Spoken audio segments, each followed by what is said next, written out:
নমস্কাৰ, স্বাগতম জনাইছোঁ মোৰ অন্য এটি ৰেচিপিলৈ। আজি মই বনালোঁ ক্ৰিছমাছ কেক এটা আৰু কেৰেমেল নোহোৱাকৈ আৰু বাটাৰ নোহোৱাকৈ কেনেদৰে ক্ৰিছমাছ কেক অতি সহজতে কম খৰচতে অধিক সোৱাদ লগাকৈ বনাব পাৰি আৰু কেৰাহীত বনাইছোঁ, আপোনালোকে দেখিছে। তেন্তে বলকচোন ৰেচিপিটো আৰম্ভ কৰোঁ। এয়া কেকটো বনাবৰ কাৰণে মই 2টা কণী লৈছোঁ আৰু আপোনালোকে যদি বেছি ডাঙৰকৈ বনায় তেন্তে 3টা বা 4টা ল'ব পাৰে। মই যিহেতু 1 কাপ ময়দাৰ জোখত বনাম গতিকে মই কণী 2টা লৈছোঁ। তাৰপাছত কণী 2টা ফেটি ল'লোঁ ভালদৰে। তাৰপাছত দি দিলোঁ মই আলমণ্ড, কাজু আৰু কিচমিচ সৰু সৰুকৈ কাটি লৈছোঁ, সেইখিনিও মই ভালদৰে ফেটি ল'লোঁ। তাৰপাছত এয়া চেনিৰ গুড়ি 1 কাপ দিছোঁ, দেখিছে। চেনিৰ গুড়ি আমি যিটো চেনি খাওঁ চাহত সেই চেনি গুড়ি কৰি লৈছোঁ। তাৰপাছত চেনিৰ গুড়িখিনি দিয়াৰ পাছতো ভালদৰে ফেটি লৈছোঁ আৰু এয়া দিছোঁ ময়দা। আৰু আপোনালোকে যদি কেকটো ডাঙৰকৈ বনাব বিচাৰে তেন্তে কণী বেছিকৈ দিব। আৰু মই যিহেতু কাপৰ জোখেৰে বনাইছোঁ মাত্ৰ 1 কাপ ময়দাৰ, গতিকে মই 2টা কণী দিছোঁ। আৰু এইখিনিও ভালদৰে মই এতিয়া সানি ল'লোঁ।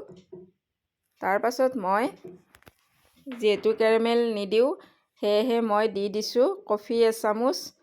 আৰু কেকটো ধুনীয়া কালাৰ আহিব, লগতে কণীৰ যিটো গোন্ধ সেই গোন্ধটো একেবাৰে নোহোৱা হৈ যায় কফি দিলে। কেৰামেল নিদিলে আপোনালোকে এনেদৰে কফি এচামুচ দি বনাব।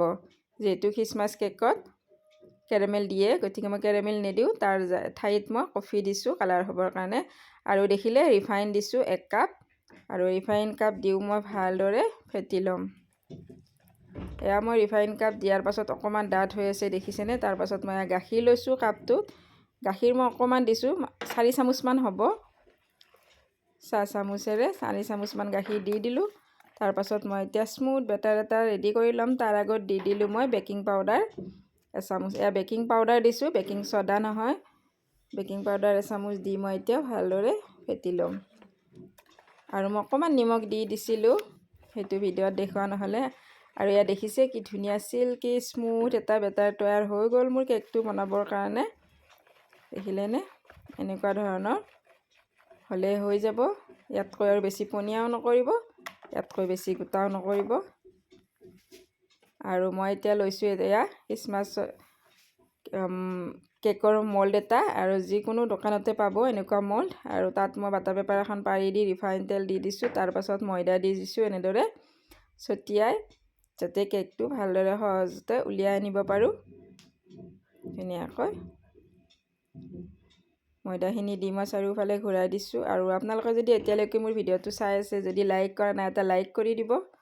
আৰু যদি চেনেলটো ছাবস্ক্ৰাইব নকৰা ব্যক্তিসকলে চাই আছে তেন্তে ছাবস্ক্ৰাইব কৰি দিব। ছাবস্ক্ৰাইবটো একেবাৰে ফ্ৰী হয়, ছাবস্ক্ৰাইব এটা কৰি দিব। আৰু এয়া মই কেকৰ বেটাৰখিনি এতিয়া ইয়াতে ঢালি ল'লোঁ, দেখিছে। ঢালি লৈ অকণমান এতিয়া মই থেচেকি দিছোঁ। খুবেই সোৱাদ লাগে এনেকৈ কফিৰে বনাব, আপোনালোকে কেৰামেল নিদিলেও হ'ব। আৰু এতিয়া মই ইয়াৰ কেৰাহীটো গৰম কৰি লৈছোঁ, তাৰ ওপৰত এডাল ষ্টেণ্ড দিছোঁ। তাৰপাছত কেকৰ মল্ডটো দি দিছোঁ আৰু দি মই ঢাকনি মাৰি দিছোঁ।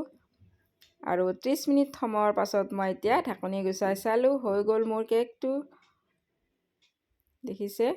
আৰু এতিয়া মই এডাল শলা ভৰাই এনেদৰে চাম কেকটো হৈছেনে নাই। দেখিছে ক্লিন হৈ আহিছে, মানে মোৰ কেকটো হৈ গৈছে। এতিয়া মই তাৰ পৰা খুব সাৱধানে নমাই ল'ম, যিহেতু গৰম আছে।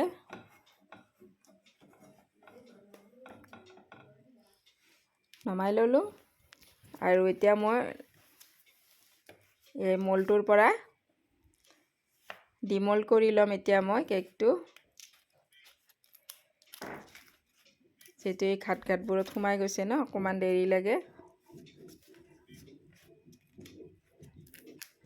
ফ্ৰেণ্ডছ, মোৰ ৰেচিপিবোৰ চাই কেনেকুৱা পায় জনাবচোন। যদিহে ভাল লাগে এটা লাইক কৰিব, পুনৰবাৰ কৈছোঁ আপোনালোকে লাইক কৰিব আৰু ভালকৈ এটা কমেণ্ট কৰিব।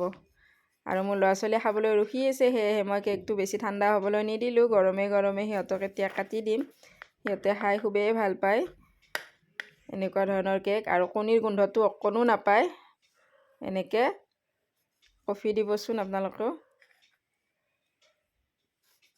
তেন্তে পুনৰ লগ পাম অন্য এটা ৰেচিপিত। আজিলৈ এৰিছোঁ, বাই বাই।